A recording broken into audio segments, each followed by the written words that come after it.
Agigigadi na palabas nga ragsa, wenno naiwas nga makmakan, wenno makikitang di pamilya nga naragsa, iso nga pakari na kami itiragsak. Itiragsak kanuket may isang regalo. Ngunit ang kaligayahan ay kumukupas kapag nagbabago ang mga pangyayari. Magiging masaya ako kung ang ating pamilya ay malusog. No awan ti problema na ragsak ti tao. Ngem haan nga maawan iti problema takakambal ti panagbiag kayo dita o natamrod. Pero iba ang saya na tatahakin natin ngayon. Ito ay hindi isang pakiramdam na iniipon natin sa ating sarili o isang resulta ng perpektong mga pangyayari. Ito ay isang banal, walang hanggang regalo mula sa Diyos.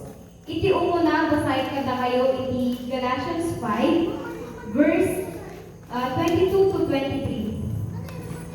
The fruit of the Spirit o bunga ng Espiritu. Ang siyang na katangian na lumalago sa buhay ng isang mananampalataya kapag ginabayan ng banal na Espiritu. Siyang kano nga katangian iti manggabgabay iti banal na Espiritu. Iti umuna, pag-ibig. For example, adaan kan iti pamilya. Iti naganak, adu nga sakripisyo para iti anak. Ipaay daamin nga kayat iti anak nang walang hinihintay na kapalit. Kasta, ipanagayat iti naganak para iti anak. Kagalakan. May kaduwa kagalakan. Kas na kulang patayen, nga iti naganak, ipaay na amin nga kayat iti anak. Amo yung di number 1 nga goal iti naganak, makatulpos iti anak. Kahit wala ng material na bagay, okay lang sa mga magulang. Ang makatapos ka lang ng pag-aaral at magkaroon ng achievement, sobrang kagalakan, wenno nga panalo nga ragsak, nga marit na iti naganak, dayta para iti anak. Iti may katlo, kapayapaan. No awan iti kaapam at daan ka iti peace of mind, iti kakabsat. Nasimbeng iti turog nga awan panpanunutin nga kagurang. Dinit kakabsat, meron kang kapayapaan no awan iti maargabyado. You have a peace of mind. Pagkatyaga. Pagpapakita ng pasensya sa mga pagsubok at pakikitungo sa ibang tao. Kagandahang loob. Kagandahang loob. For example, ni Antiya, kanayon ni nga makikita nga magmagnapa ni Jay trabaho na. No, apa nagtrabaho mo nila kayo, isang sakay na ni Antiya ta awan nga rin service na iso maidagdagas na. May sa ajay nga sample ng kagandahang loob kahit walang hinihing kapalit ang tumulong ka lang sa ibang tao ay malaking bagay na yun para sa iba. May kainom, kabutihan. No nagtumahan tayo nga maiwasan nga at atitaw nga naambig. No at makita na nga blessing kanya, dapat adamin kanya na. Tanong mo di nakamartapan ay kay kagura na kan. Hanakanton nga kasarita the worst. Imarites na kan, iti konforme nga, uray no, iti konforme nga, iti konforme. Ngem uray no kasta, ipakita pa rin natin ang kabutihan natin sa mga ganitong tao. Huwag tayong magsawang pakitaan pa rin siya ng kabutihan para one day, ma-realize niya nga uray kasya inaramid na nananatili kang mabuti sa kanya. Iti may kapito, katapatan. Nawadaan kang ti asawa, boyfriend or girlfriend, ay dapat maging tapat tayo sa ating mga karelasyon. Kuna na nga raw, babe, hindi dadaglig na. Si Kalante ay agad awanan ti sa wali-wali ko na naman. Isog na dilikudan. But sometimes, when trials come, ato ti pagsubok iti may isang relasyon. Ngem nungkas iti panagayan tayo ni Apo, iti relasyon nga nabuo tayo ni Diyos, mangako tayong magiging tapat tayo sa Kanya, nga isuna lang itibigin tayo nga Diyos. Matapaman tayo, magkamali man tayo, handa tayong patawarin ng Diyos dahil mahal niya tayo. Iti may kawalo, ada iti tao nga agsasao, nakaalumanay, iti sa una, ngem addamay iti tao nga kasladragon, wino armalay iniwat na, ngagsao. For example, isa ka nga ina, aji anak mo permiti banget na, kaputa, nabalog ka nga trabaho, tas kay anak mo nagbangad, ay naku, armalay doon, ngagsao tayo.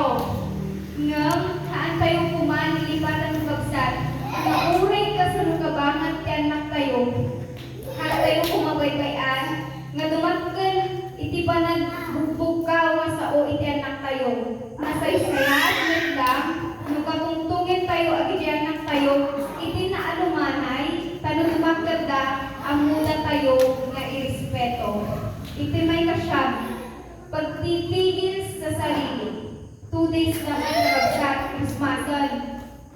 Ado tinakasaganan nga mahal.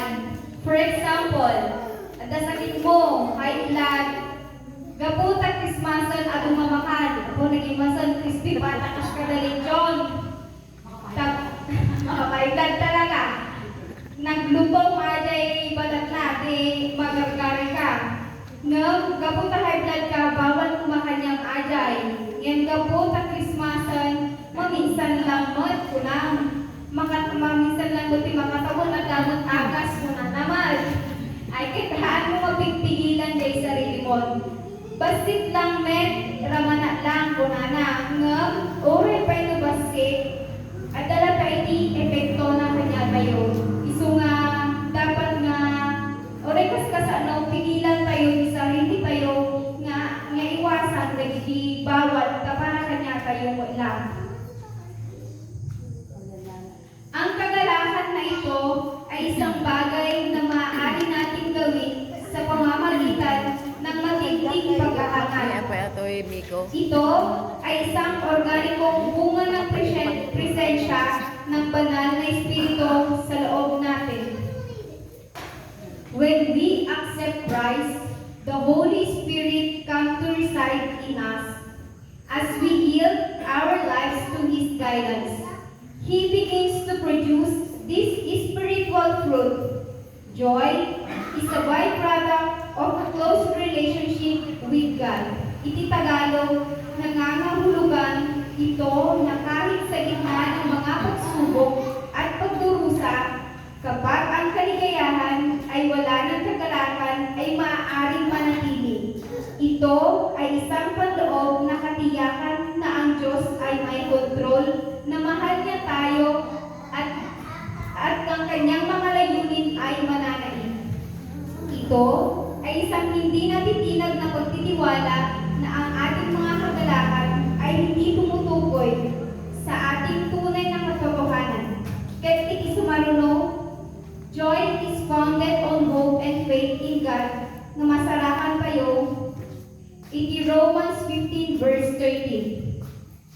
Ang salita ng Diyos, nawa, ang Diyos na nagbibigay sa atin ng pag-asa, ang siya rin magbibigay sa inyo ng buong kagalakan at kapayapaan dahil sa inyong pananampalataya sa Kanya, upang patuloy na lumago ang inyong pag-asa sa pamamagitan ng kapangyarihan ng banal na Espiritu. Ang kagalakan ay direktang nag-uugnay sa pag-asa.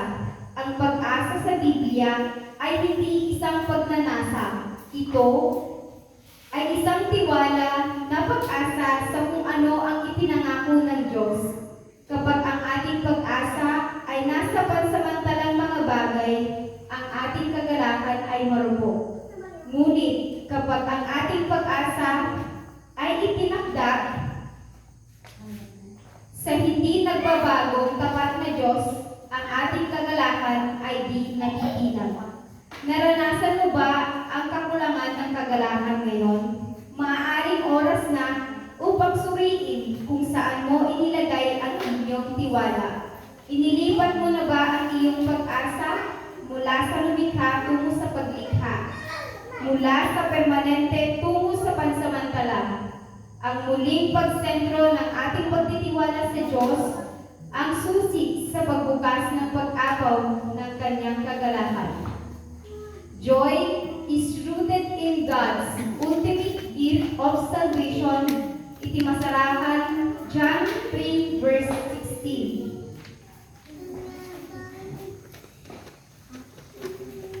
Sa Tagalog ay ipinapakita ang sukulang pag-ibig ng Diyos sa sangkatauhan sa pamamagitan ng pagbibigay ng kanyang buktong na anak, si Jesus, upang ang sino mang sumampalataya sa kanya ay hindi mapahamak, kundi magkamit ng buhay na walang hanggan.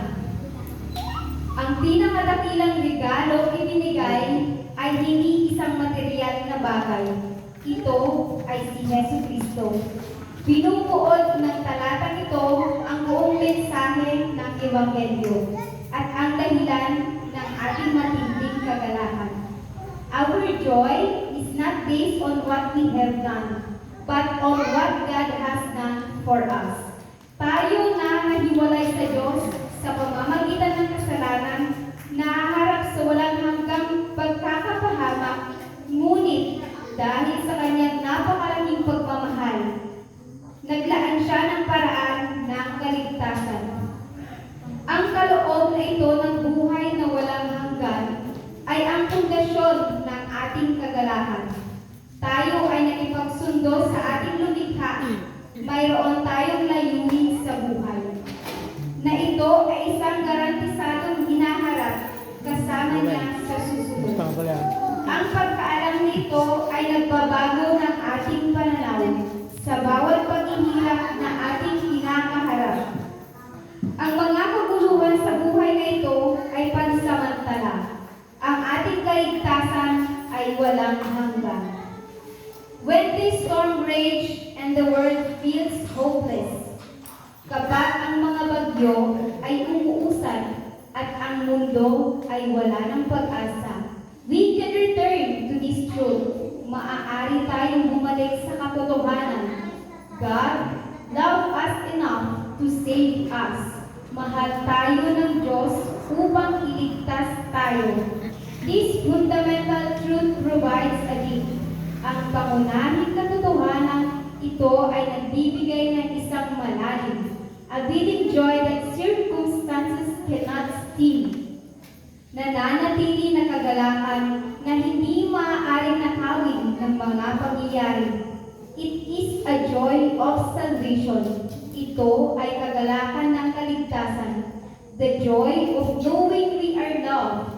Ang kagalakan ng pagkaalam na tayo ay minamahal, forgiven, pinatawad, and secure in Him at ligtas sa Kanya. Nawatan niyo na kakabsat, Jay. Topic tayo. Walang bati. Nanggod tayo kabsat. Nga na isang puso tayo. Nga topic tayo with joy as a gift. Good. Kung sa ating lahat, ang joy as a gift nating lahat, good ni Jesucristo. Ang joy as a gift mo, para kanya, para iti pamilya, is our second baby. Hindi man siya material na bagay. Hindi sa lahat na material na bagay ay nakakapagbigay ng kaligayahan. At hindi rin lahat na, hindi rin ang pera minsan ay hindi rin nagbibigay ng kaligayahan. Iso nga iti joy as a gift para kanya kayo ni Jesucristo. Ang joy as a gift naman para sa akin at para sa aming pamilya ang aming second baby. 8 years ago. Congrats!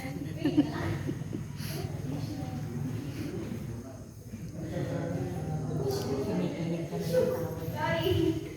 8 years ago, hitap ni isang kararulong na kanyang si Ati. Kapo Ati, kalagayan nakakabsat. Siguro aware tayo mo doon.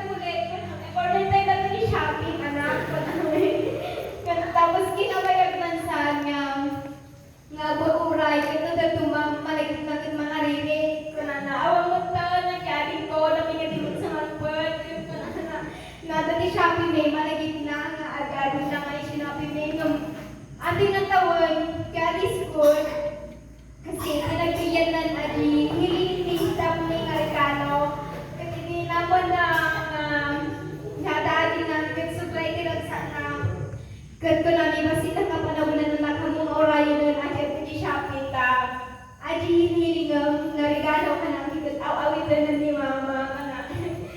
Isang mga sila nga panawalan anak, makita tayo with yung joy as a gift natin. Anong bulan na? Kaya mga kabsat, kung meron lang kayong inihiling na regalo kay Diyos, kay Lord, huwag kayong mawala ng pag-asa kasi darating din yan. Gaya namin 8 years ago, pero pinagkaloob na sa amin ni Lord. Joy is not a commodity you earn. Ang kagalakan ay hindi karakan na inyong kinikita. Nor, it is a fleeting emotion you chase. At hindi rin ito isang panandaliang emosyon na iyong hinahabol. It is a supernatural gift of the Holy Spirit. Ito ay isang supernatural na regalo ng banal na Espiritu. We have seen that this joy is nakikita natin ang kagalakan ito ay a fruit produced by the Spirit as we abide in Christ, isang bunga na ginawa ng Espiritu. Habang tayo ay nananatili kay Kristo, Galatians 5 verse 22 to 23, a foundation that comes from placing our trust and hope in God. Isang kapunuan na nagmumula sa paglalagak ng ating pagtitiwala at pag-asa sa Diyos. Romans 15 verse 13. A foundation built upon the ultimate gift of God, Son for our salvation. Isang pundasyong itinayo sa pinakahuling kaloob ng Diyos para sa ating kaligtasan. Ang paghihikayat ko sa inyo ngayon ay yakapin ang regalong ito. Itigil ang pagsisikap na maging masaya sa pamamagitan ng makamundong paraan at sa halip, ibigay ang ating buhay ng mas ganap sa banal na Espiritu. Ilagay ang ating pag-asa sa hindi nagbabagong mga pangyayari, ngunit sa hindi nagbabagong Diyos. Magpahinga sa maluwalhati, walang hanggang katotohanan ng ating kaligtasan. May the God of hope fill you with all joy and peace